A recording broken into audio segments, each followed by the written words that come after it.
There we go. We're good. Sounds good. Thanks, Brett.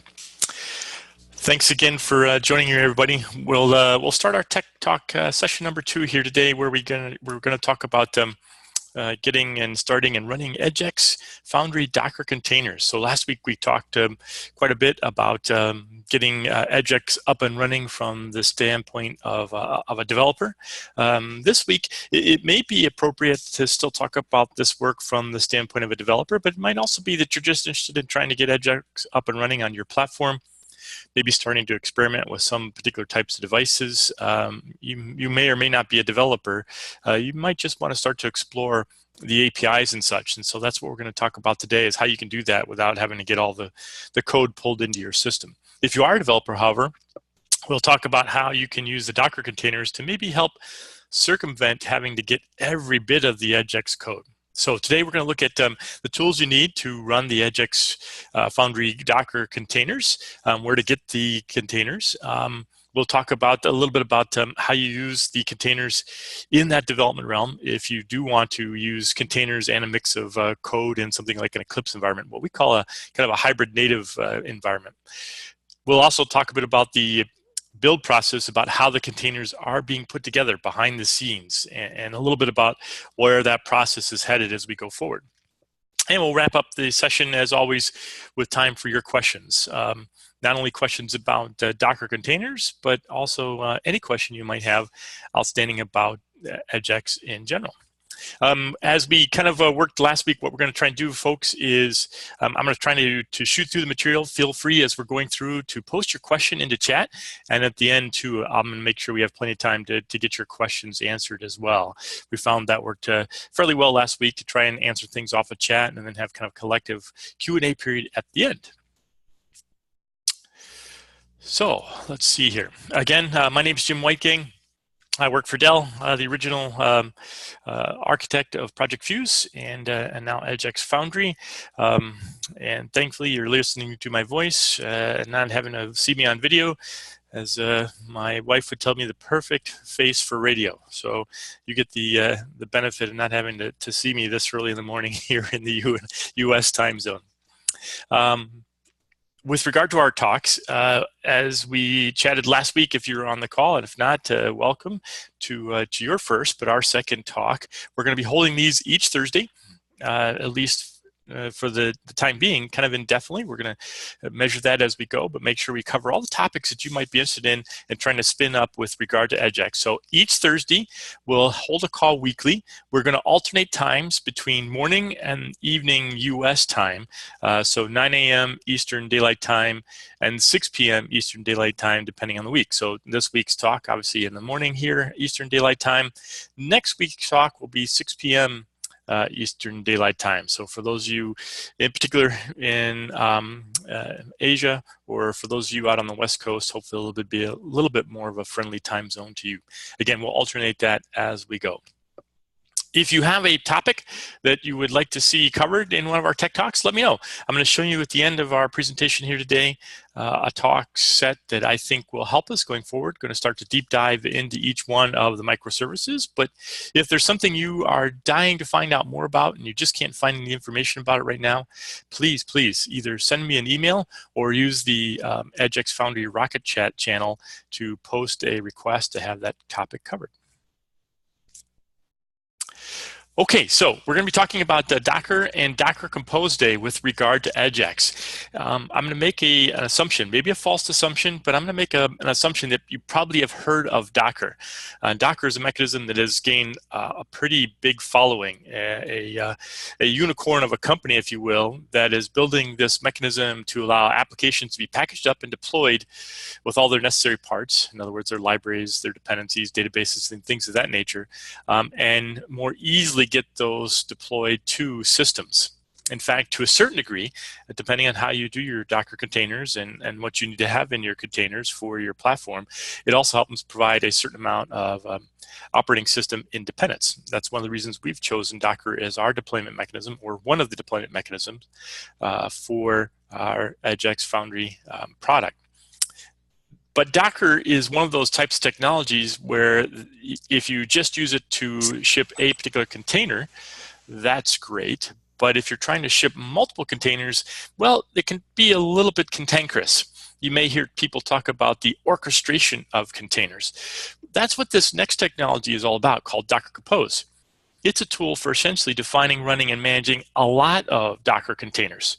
So Docker is all about shipping maybe your particular application or a chunk of your application out to many systems.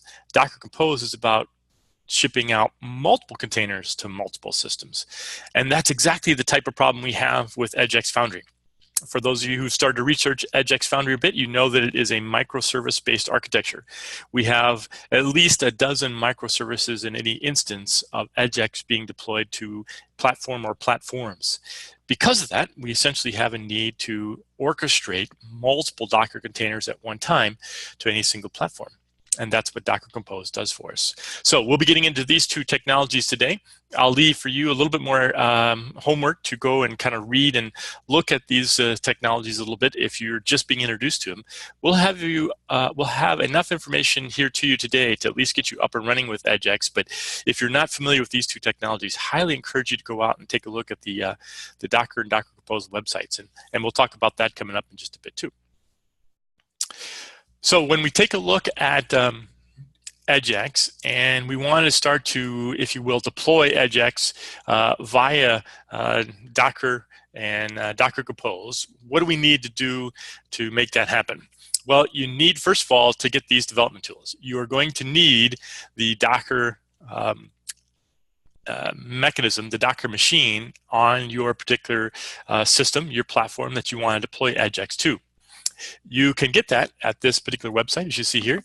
The docs.com website has a whole list of various Docker engines for the various operating systems out there. It will depend, in other words, on which operating system that you are planning to run EdgeX as to which form of Docker you download. There is Docker for Mac, Docker for Windows, Docker for various forms of Linux. Recently, Docker has created two what they call editions. A community edition and an enterprise edition. As the name implies, the community edition is typically what's used by developers and people like you and I are just trying to get Docker containers up and running. Enterprise edition is usually for larger enterprise types of systems. So what you want to do is download the Docker community edition. You want to get that for your particular OS. You will also find it very, very helpful to have Docker Compose, as I mentioned, a mechanism for orchestrating many of these containers. Now, if you are getting Docker for Windows or Docker for Mac, congratulations, you will already have Docker Compose in that environment. In other words, it ships with Docker Compose.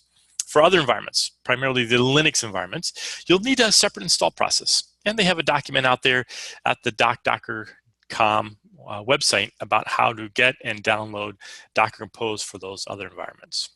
I'm going to leave as a homework exercise that works to get things set up. In other words, to get Docker and Docker Compose tools set up in your environment.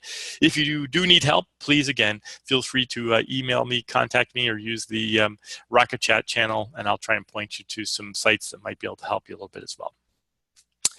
Now, as I mentioned too, if you are going to be doing development, whereas you're going to actually be writing code or maybe checking out code and trying to figure out bugs and things of that nature.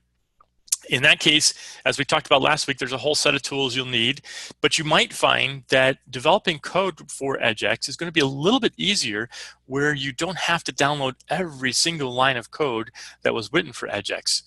In some cases, you might find it very, very convenient to run part of EdgeX via Docker container, and then the code that you're actually working on would be done in something like Eclipse or other development tool. And those two can talk to each other. This allows you to kind of minimize what you have to download for EdgeX and allows you to kind of focus just on those microservices or those pieces of EdgeX which are of particular interest to you. We'll talk about this hybrid environment here coming up a little bit later. So stay tuned. If you are a developer, this talk is still for you and one that might help to short cycle some of your need to get all the code and get everything in the environment up and running.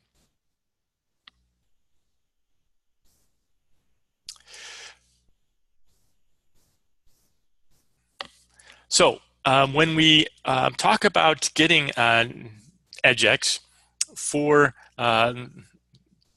the platform that you want to run on and run it inside of Docker, what we're going to need to do is first get what are called the EdgeX Foundry Docker containers. those are hosted in some sort of repository. You can actually set up your own repository, and you could create your own EdgeX Foundry containers. But from a community perspective, what we have done as part of the project is to set up at the Docker Hub. And this is the big official Docker repository of all public containers. In fact, they actually have a way to create private containers as well, only you can see. But for the purposes of our project, we're using Docker Hub's public host, hub.docker.com, to host all of the EdgeX containers. So if you go out to the hub.docker.com, and we're going to go out there in just a second and take a look, you'll find the 15 containers that currently make up the EdgeX Foundry project. In other words, each one of those microservices that makes up EdgeX is currently hosted out there at Docker Hub as a Docker container, already ready to go, ready to ship to your container, ready to be running inside of your environment. You could, again, create all of this work and do all this work manually. In other words, you could decide, with all the code that's provided out there in the GitHub site, you could actually decide to create your own Docker containers locally. You could also post them onto your own hosting site, if you will, your own repository, as I mentioned. But that tends to be a pretty cumbersome process. In fact, we'll take a look at that here in just a second. We'll take a look at just a couple lines of code to see what it would take to actually create your own containers. And while it's not necessarily impossible work, it can be a little bit cumbersome. So we'll see this process is going to help you out quite a bit.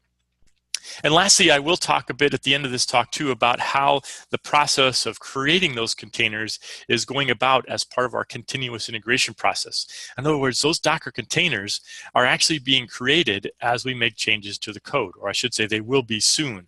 There is an automated process that the Linux Foundation is providing for us that takes the latest bits that you check in and not only builds the artifacts for each microservice, but then also helps to build the Docker containers and push those back out to the Docker Hub instance, so that as new code gets checked in, you essentially have the latest and greatest running code in those Docker containers.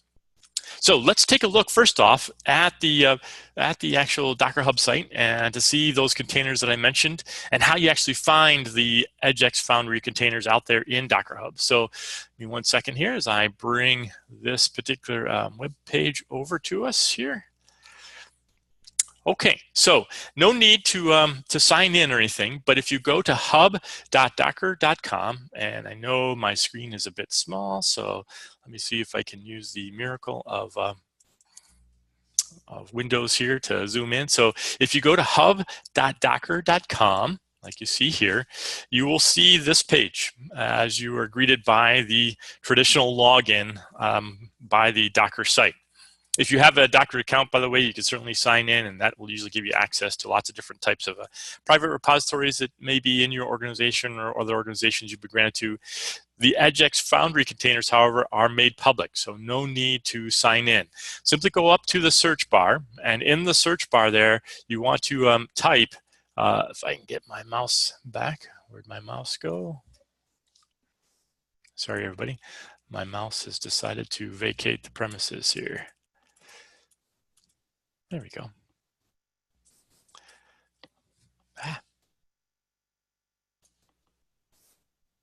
Holy cow.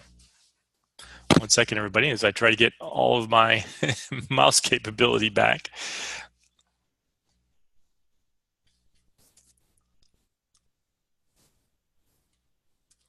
Well, we'll try to use tabs.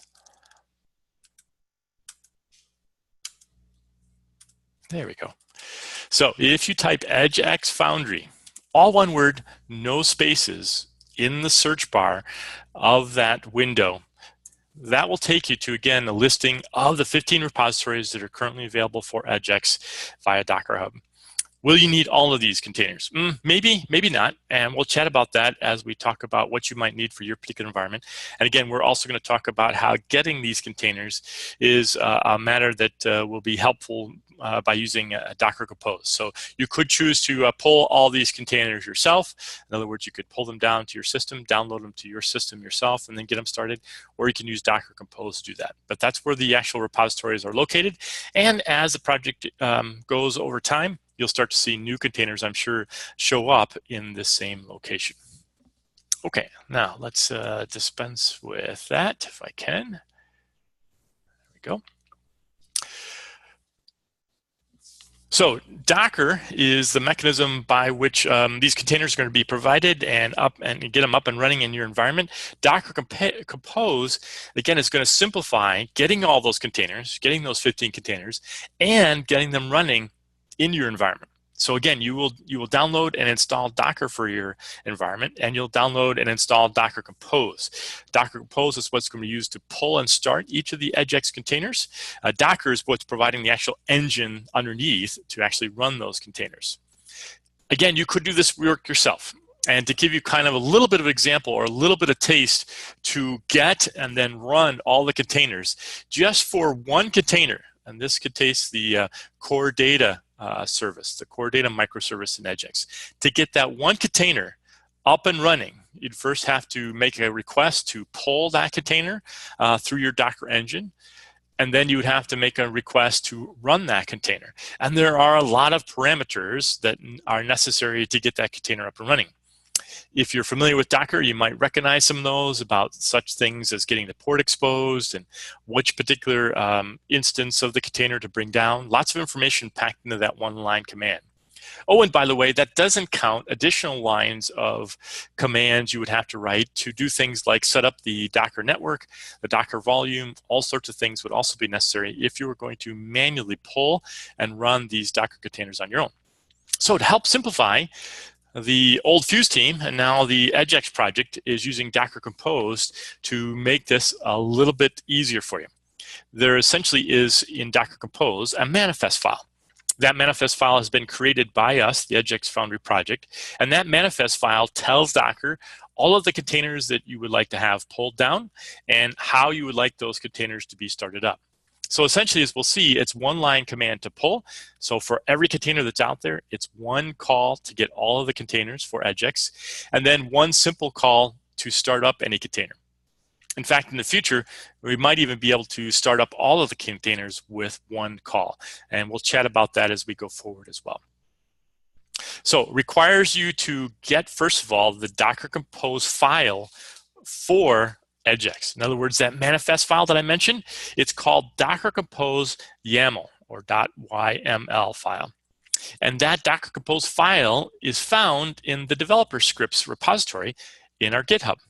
So if you go out to github.com EdgeX Foundry and you look in the developer scripts repository, you will see our Docker Compose file that is used by our Docker Compose environment to download and start all of the Docker Compose containers for EdgeX. Let's go out and take a quick peek at that. So let me go out here and bring in again my my browser. So I'm at the EdgeX Foundry GitHub repository, and if you go there to, let me go to the base directory here. If we go there, we'll see again one of the repositories called developer scripts. As we saw last week, it's got a lot of great little shell files, batch script files in there to do things like get the database and such up and running. But that is also the repository that contains the file again called Docker Compose YAML or Docker Compose YML. And this is the manifest file that allows us to actually tell the Docker container what particular containers we want and how to pull them.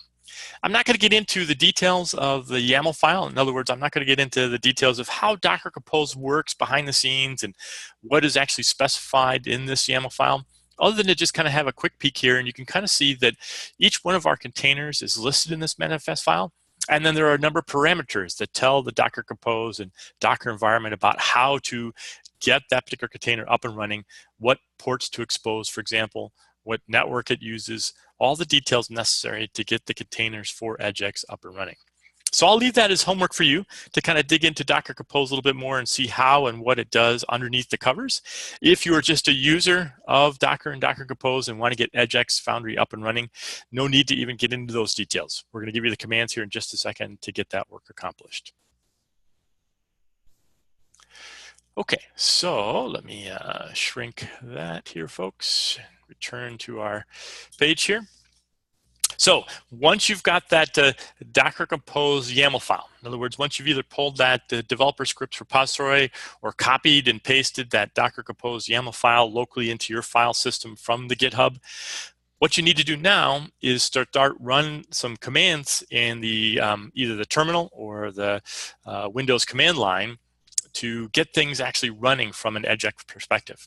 So first thing you're going to need to do is once you've got that Docker Compose file, you're next going to want to use a terminal or command line mechanism in Windows to go to the folder holding that Docker Compose YAML file. In other words, go to the folder where you've downloaded that Docker Compose YAML file. Once you've done that, the next trick is to actually pull all of those Docker images, those Docker container images, to your local machine. You do this once you've got that Docker Compose file with one command. It will pull down every one of those Docker containers for EdgeX. So Docker Compose pull.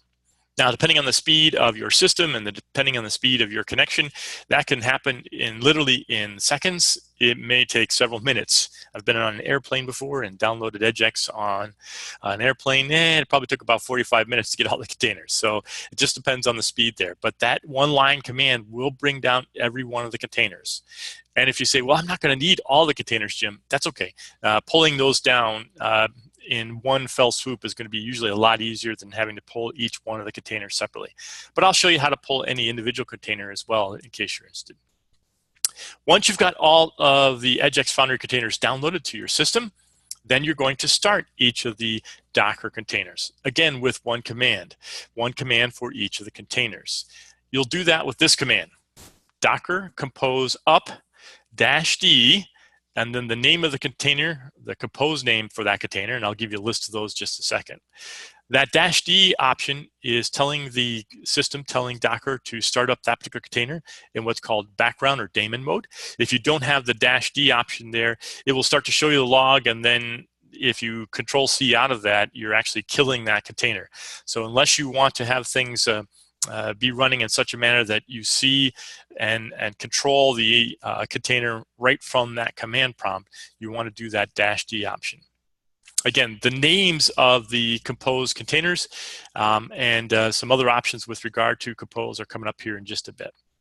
And by the way, gang, if you are looking for more information about how this works and you want to get maybe a little bit more details about the EdgeX Foundry Docker Compose mechanism, we do have a page on our wiki site that gives you kind of the getting started guide for Docker Compose users out there. So take a look at that site as well. The information I've provided you so far is going to be at that site, but you'll see a few more details out there as well. Okay, so if we take a look then, let me clear my screen here. If we take a look at, the EdgeX Foundry containers, as I mentioned, you have to use the compose name for each of the containers, and you want to bring them up. In other words, you want to start them in the order I have listed in this table. So this table gives you not only the names that you want to use to bring up the containers, but it also gives you the order. So you want to bring up volume first, then console, then config seed, and so on and so forth. Now, because there are some dependencies between our microservices, you do often want to give it a little bit of wait time. Now, the wait time will be a little bit subjective based on how fast your system is. My little XPS system here will move fairly quickly, and so we can usually reduce the wait times considerably. But what I recommend is kind of a general guideline is the wait times you see here. Once you bring up the volume, wait a couple of seconds. Once you bring up console, wait about a minute. You'll start to see, and I'll show you how you can see when things are actually active and up and running, and so you may start to be able to determine when you can reduce those wait times. But as you just kind of bring up things for the first time, use this as a general guide. And by the way, folks, one thing I will also have you note, the compose names for our EdgeX Foundry containers is different than the actual what's called container name. In other words, the container name is what you'll find out there in the EdgeX environment on Docker Hub. So if I was to look at Docker Hub, I'd find things like EdgeX Mongo and EdgeX Core metadata as listed containers. The name that it's used under the compose file and what you use in the command line is what you see under the compose name. So metadata is the shortened or abbreviated name for EdgeX Core metadata. That distinction is important because as you look at some of the Docker commands, you have to provide a container name, and in some of the Docker Compose commands, you provide what's known as the compose name or the compose container name. Also, as I mentioned, you may not need all of the services. So while I have listed all of the 15 services here and in the order in which they should be brought up, if you want to bring up the entire EdgeX Foundry system, note that you may not need that. For example, if you are working on something, maybe a device service, you may only need to bring up everything up to command. And the other services may not be necessary because you're not really looking to export data out of EdgeX. So depending on the type of work you're doing, depending on what it is you actually want to see running in terms of EdgeX, know that this is an entire list, but may not be necessary for your circumstance. Okay, so let's go out and take a look at EdgeX in working order here. So give me a second here as I switch gears a bit. Now, for the sake of our demonstration here today, gang, I've already taken the liberty of downloading a number of the containers and getting them up and running. I know you don't want to see time spent just watching my system download or watching my system start up some of these containers. So let me clear the screen here, and I will zoom in when necessary to start to take a look at some of the commands.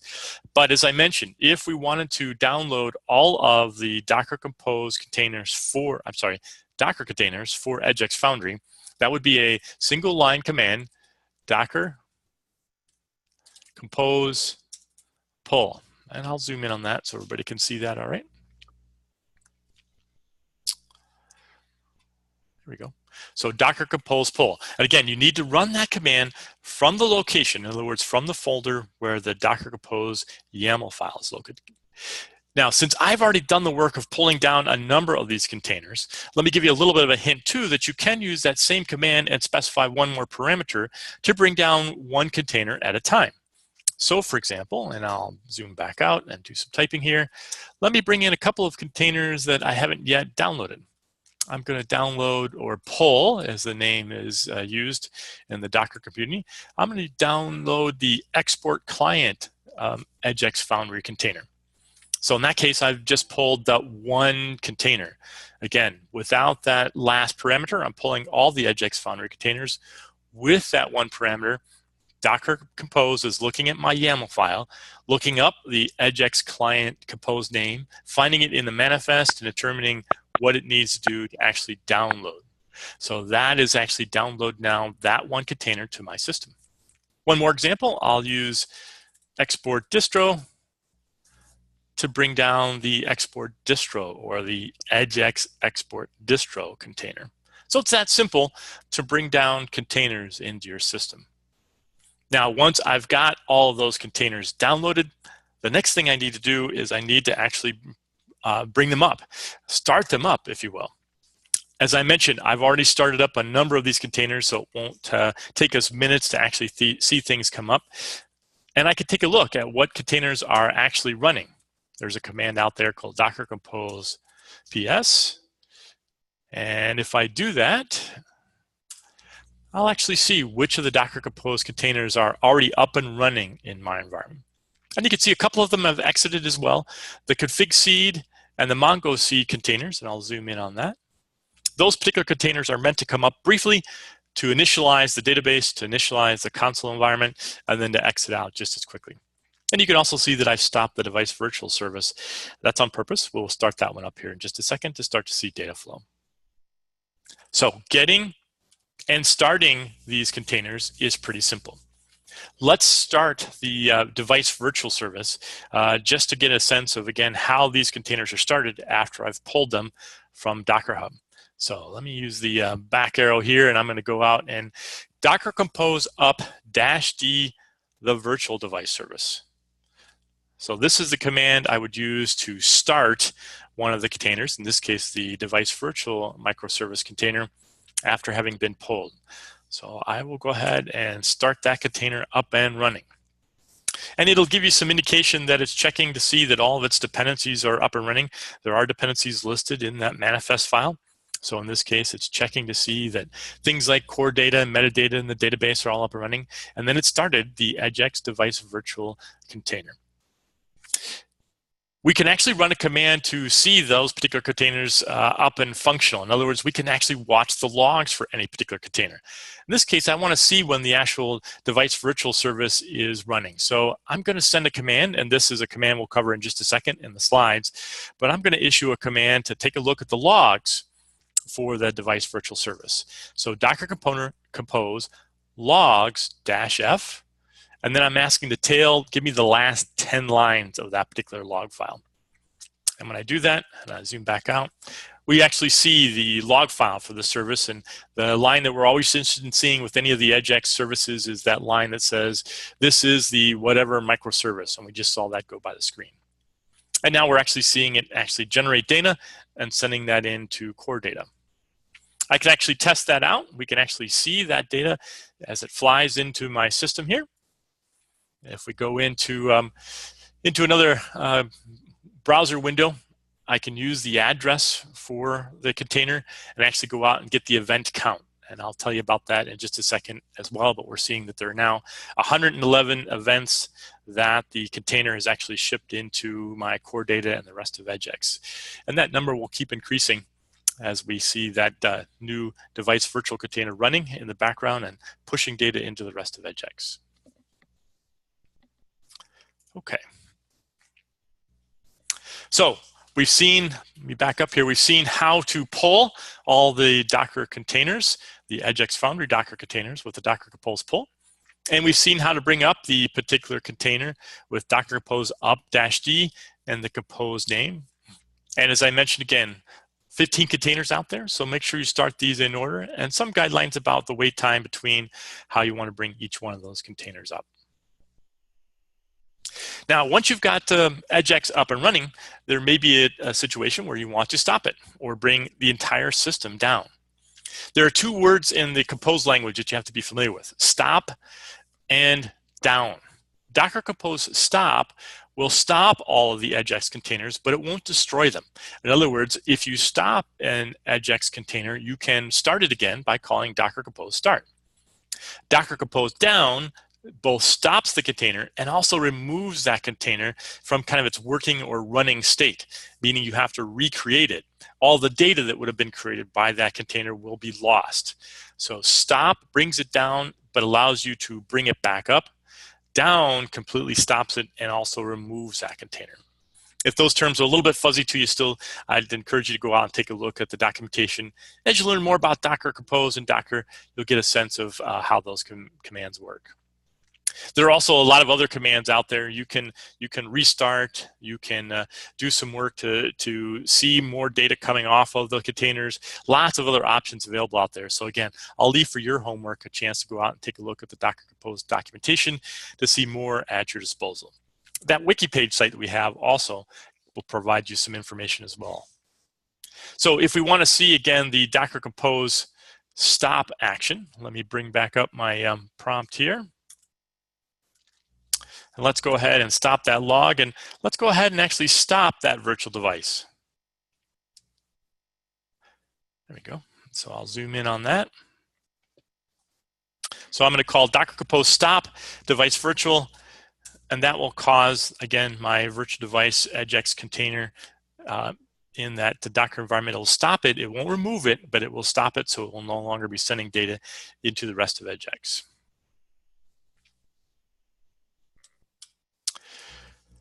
Okay, last little bit here, gang, that we want to chat about, and that is once you've got things up and running, you may want to check that things are running, make sure that it's running correctly. A lot of these notes are the same kind of notes that I provided you last week if you're a developer.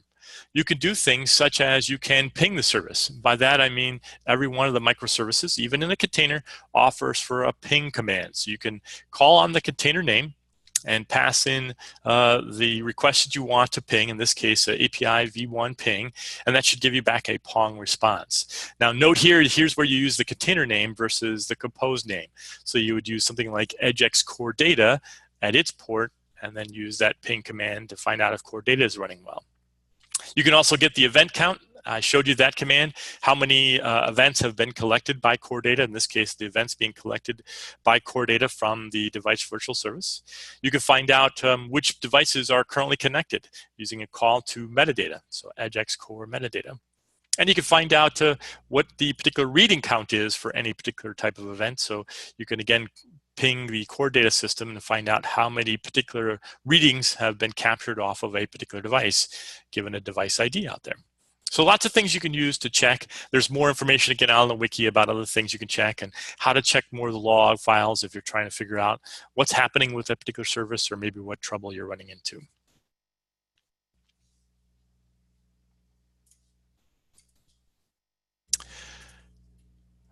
Now, if you are a developer and you would like to run the containers for some of EdgeX, but then run Eclipse and run your work in Eclipse and have those Eclipse microservices talk to the hybrid Dockerized containers for EdgeX, that is possible.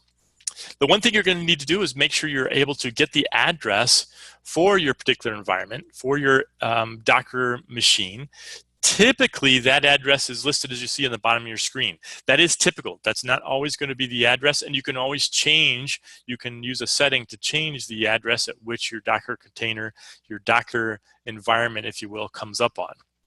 But if you have that address, what you essentially need to do is when you're doing work inside of Eclipse, for any service that needs to talk to another EdgeX service, you just need to point it to that new service with the REST endpoint properties file. I'll show you an example of that here in just a second.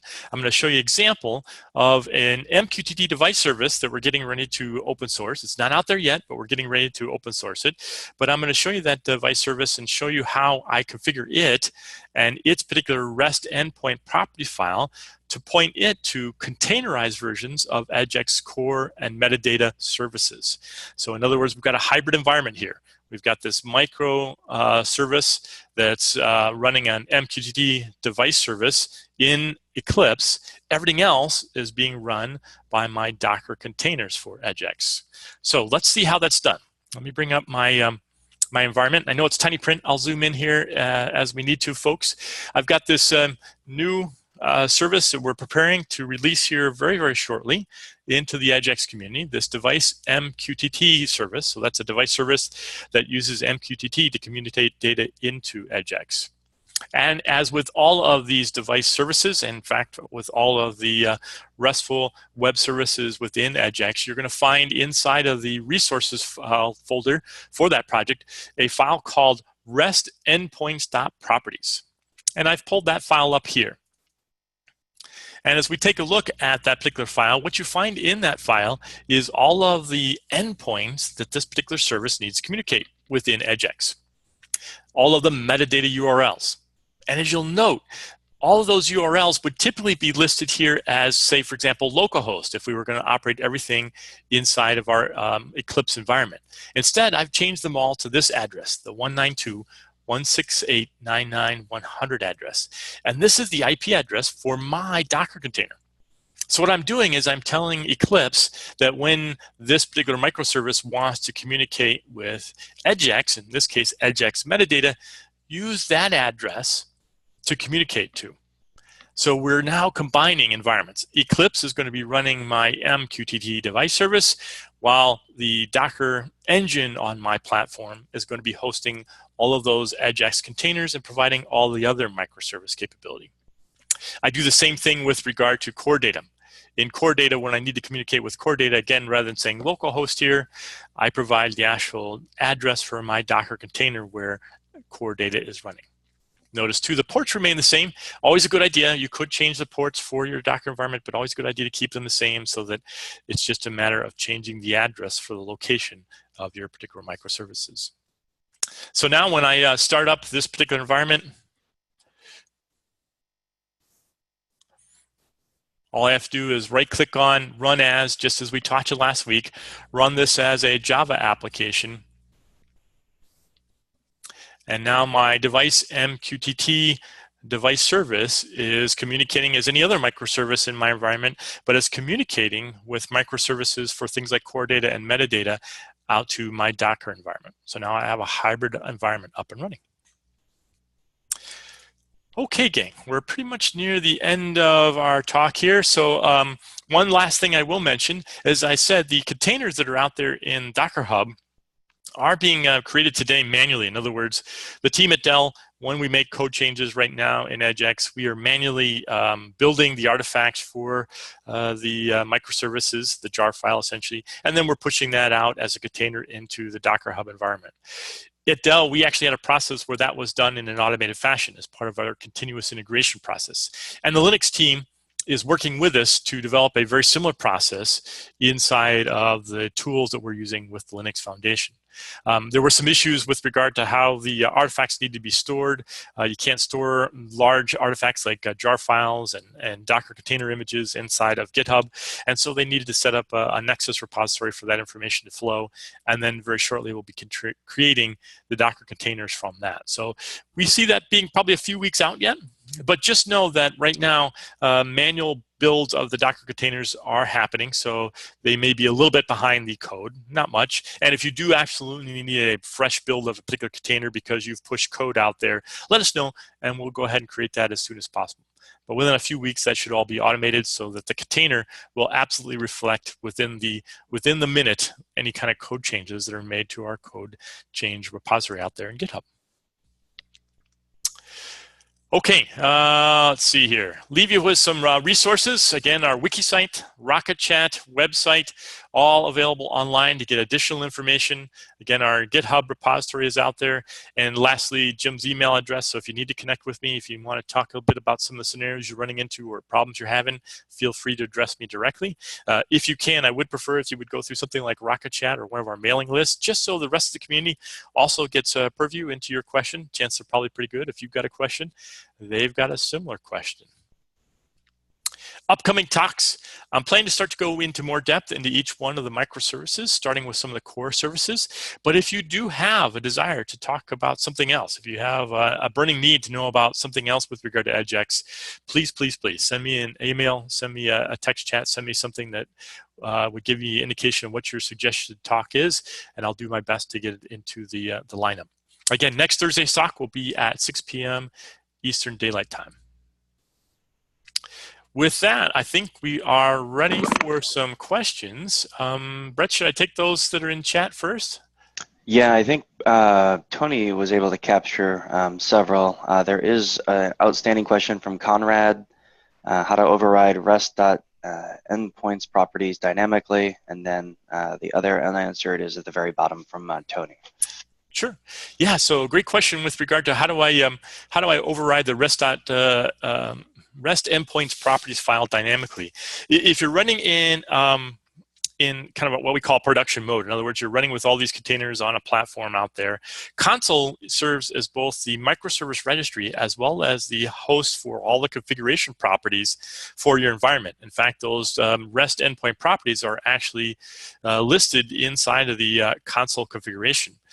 So if you want to change the address of a particular service in that production mode, you can use console to do that. Now, today, we're not, with regard to EdgeX, we are not doing anything dynamically. In other words, we're not having console notify any one of the microservices that one of its properties has changed. There is functionality within EdgeX to do that. There's actually a microservice out there called the config watcher that looks for changes and notifies any particular microservice that a property like a REST endpoint has changed. But that also requires that particular service that's going to be receiving that notification has to receive and do something with it, which we have not yet built into EdgeX. So great feature request and something we know is on the to-do list, just hasn't been yet on the radar to make those dynamic changes at runtime. So today, if you do need to make a change in your REST endpoint, make a change either in the actual properties file and then restart the service, or if you're running in production mode with console up and running, you can make a change in the console property and then restart that service so it picks up the new property out of console. Let's see, the last question that you said, I think, Brett, can EdgeX services be configured for failover? We do not yet have that capability built into EdgeX. However, as you can start to probably appreciate with regard to the Docker containers and things like Docker Compose, and with more sophisticated types of orchestration mechanisms like say Mesos or Kubernetes, this is very much a capability that we're looking to try to leverage going forward. Not there yet, and it also has to be tied in a little bit to some of the system management functionality that we think is going to exist and have to be built around EdgeX. So some of that work is to be determined in terms of exactly how we do that. But you are on the right track there, Vinay, that we want to be able to have that kind of failover scalability option, just not quite there yet with regard to EdgeX. But the path is clear, and certainly some of these technologies are going to help us to provide some of that. And then Okay. just above Vinay's question, actually, one other unanswered from Tony. So when I run all of these services using Docker images, but then start the device virtual from Eclipse, I don't see any scheduled address created. Any thoughts on why this might be? Tony, we'll have to take that one offline. I'll have to check that one myself. If the addressable is not being created, that certainly would be a problem, because then it wouldn't know where to get data sent in. Might be too that the scheduled properties might be empty, I think, by default, and maybe just have to set those up. Let's chat about that offline, or send me an email on that, to remind me, if you will, and I'll poke into that. But I think, take a look at the scheduled properties, and I think by default the virtual device service doesn't have any scheduled properties, so you have to configure it to kind of schedule it to do some work. Other questions? Brett, should we open up the lines then and see if we got any other questions? Yeah, I think from what we learned last week, best not to do a complete okay. call, but if okay. anyone does have any questions, either via the chat window, or if you are having issues jumping off mute, just I guess go to the chat window and I can move you off mute as well. But it looks like we have one new question in. Yeah, so can MongoDB be configured for cluster? Vinay, we have not tried that in our environment. As you will probably start to see as you start to explore the containerization mechanism for EdgeX, you will see that we do have a MongoDB container. So that is certainly a question worth exploring that we just haven't had the time or ability to do that yet. Certainly from a technology standpoint, Mongo is capable of running in vastly large environments. What impact that would have in terms of EdgeX and how we would have to configure that to take advantage of that clustered environment, that'd be something we'd have to do a little bit more research on. But certainly one of the things that, and one of the reasons we looked at Mongo was for some of that scalability feature, but not work that we've done yet. Let's see, just did Docker Compose pull and run ITSH. What next? Is there a console to access? Great question. And I'm glad also, by the way, Noob, that you mentioned the run at SH. That's a new file that was just added to developer scripts out there. And that's a shell script that uses Docker Compose, but also adds the automatic time delay in between the pulls. So that is something that our friends at Canonical, Conrad and Canonical already provided for us out there. So I'm glad you mentioned that. That helps with the Docker Compose pull. Now, with regard to console, UI features are two UIs were built by Dell for Fuse, and we are again working to see if we can't get some of that into the EdgeX environment under the open source umbrella. One of our UIs was built with a Dell proprietary solution that unfortunately was also sold off with one of the sales of one of our software companies. And so we're trying to negotiate that, pull some of that out, and make sure we can get that into Apache 2 license. Look for some of those UIs to be made available this summer. But that's also a great place for some of you, the community, to help out and think about maybe what types of UIs would you like on top of EdgeX. We'll certainly provide you with ours. That is the Dell Fuse UI as soon as we can get that in the open source community this summer. But if you've got other ideas, we'd love to hear them. How are the REST APIs load balanced? They are not. If you make 1,000 requests into that REST API, Vinay, Spring MVC will do a little bit of work there to make sure that it handles some of that traffic in an appropriate way. In other words, threads things appropriately there.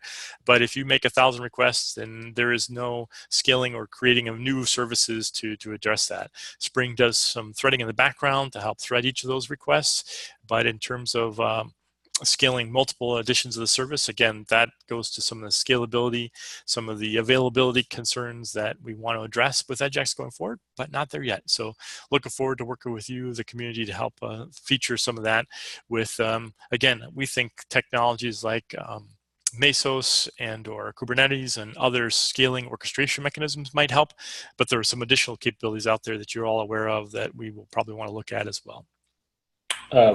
Hi, Jim. This is Vinay here. Thanks for answering all the questions. One question around the active-passive failover kind of thing. You were saying Kubernetes and some other technologies. What is your opinion about what's my feeling about those particular technologies and which ones might be best, Vinay? Is that what you're asking? No. Zookeeper. What's your opinion about Zookeeper?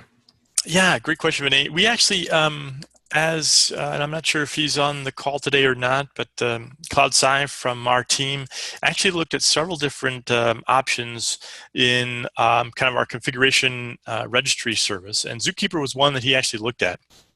Okay.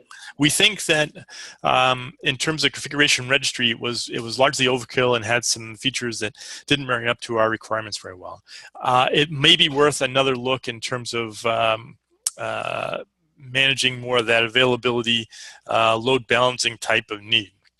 We just didn't look at it in that light, and admittedly, we were trying to bring up EdgeX for one platform, our Edge gateway, as opposed to scaling it across the multiple. So that is certainly a concern that I think is going to require a revisit of a lot of technologies.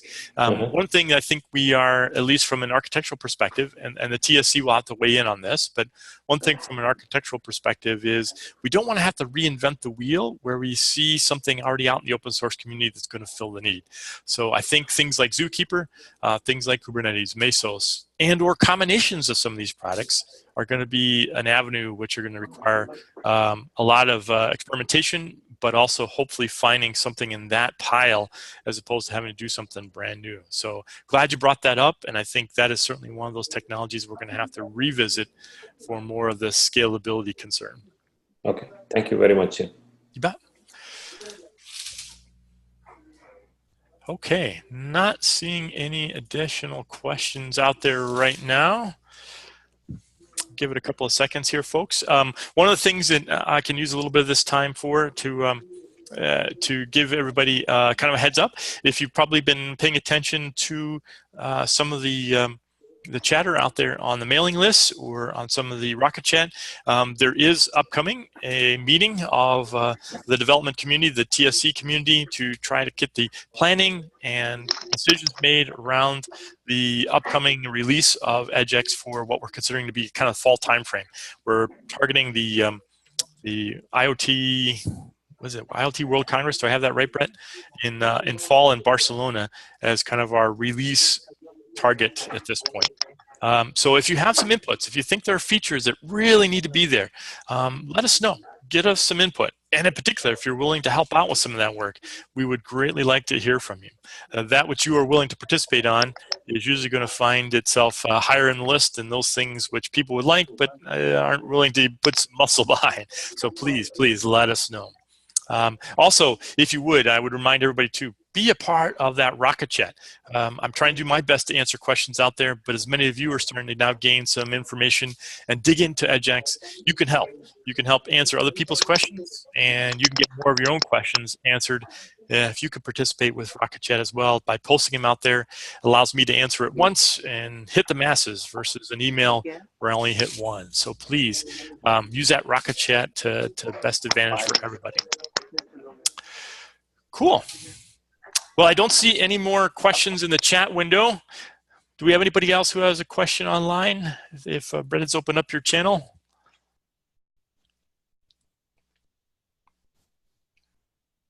Okay, gang. Well, I think with that, we're going to give you 5 minutes back of your day, whether it be evening, morning, or afternoon. Wish you all a great one, gang, and we'll talk to you next week. Have another topic lined up, probably get into more of the features of core data. next week. Thanks, everybody.